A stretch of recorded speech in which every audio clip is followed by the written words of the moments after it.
SMT Nation, we back. Nation, we got some disclosures from Comcast president. I think it's pronounced Mike Cavanaugh. All right, they're at the UBS investor conference and they're talking. And this has to do with, obviously, home internet service wireline, and then also fixed wireless and the competitive landscape. And, you know, it's good to finally get a cable leader admitting that they were wrong. All right, so this is a special episode. You know, it's not always the case. They don't really like to admit that they were stupid and wrong. Their stubborn selves. Anyways,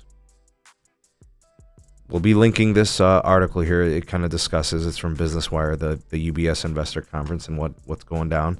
I'll be sure to put that for you in the description. And ways to support us, you can find in the description as well.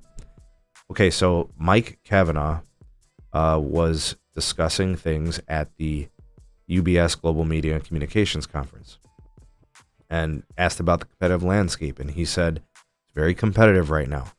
Duh. Fixed wireless is kicking your ass and fiber is better than what you got. His quote, we're very focused on the key competitor over the long term being fiber. The good news is we've competed against fiber for 20 years. We know how to compete against it. All right, so first of all, you ain't better than fiber. You're cable. You're coaxial. Whatever. You're also apparently not better than fixed wireless because NPS scores at fixed wireless are the best in the industry and way better than your service. Moving on. He estimated that fiber covers about half of Comcast's footprint, and it's probably heading towards 60% and will continue. So that's good to see that they are investing in these assets, right? You know, cable is fine. You know, they got it to the premise, but the backbone of their network's fiber. So they're improving that. Now, with respect to the competitive landscape, he discussed fixed wireless. He described as low move activity and the entry of fixed wireless. He noted it's difficult to say which one is more significant. This is a very disingenuous comment. He's pretending like he doesn't know which one is more substantial, low move activity or the entry of fixed wireless. Well, let me think here.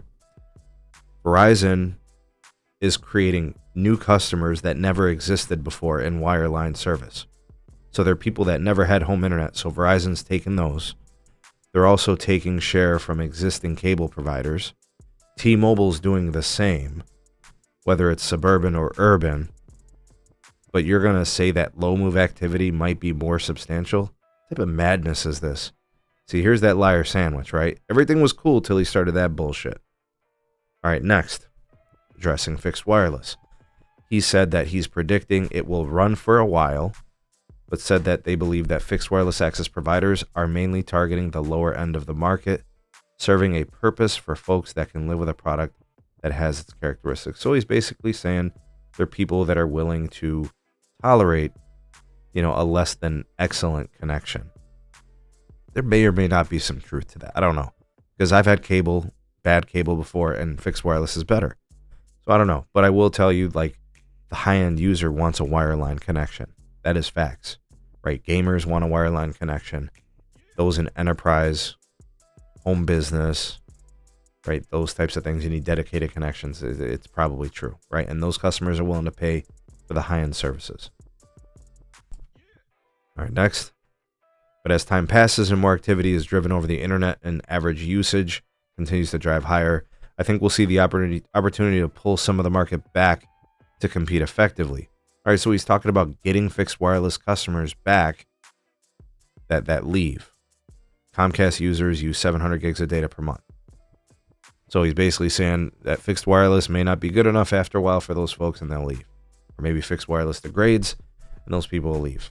He said at some point the excess capacity that's being used up to provide it as a service will start to tap out. So I want to address this. Verizon's going to keep building capacity. So that's not true. T-Mobile, on the other hand, he's right about. They're selling excess capacity. Okay, so that covers most of the commentary. He did talk about symmetrical multi-gig cable service coming through DOCSIS 4.0. They're focusing on the long game. They're going to be focusing on the DOCSIS upgrades. He also spoke about value, Zumo, Flex, and whatever other bundle things that they do. And then, of course, he spoke to the wireless product being a catch-all, right? So We got a liar sandwich from Comcast. But interesting commentary. Definitely speaking more positively about fixed wireless access today than cable was trying to pretend in front and sell wolf tickets over the last couple of years. Kind of refreshing, actually. What do you guys think of all the comments? Comment down below. You all the voice of the people, the SMT Nation. Let your voice be heard.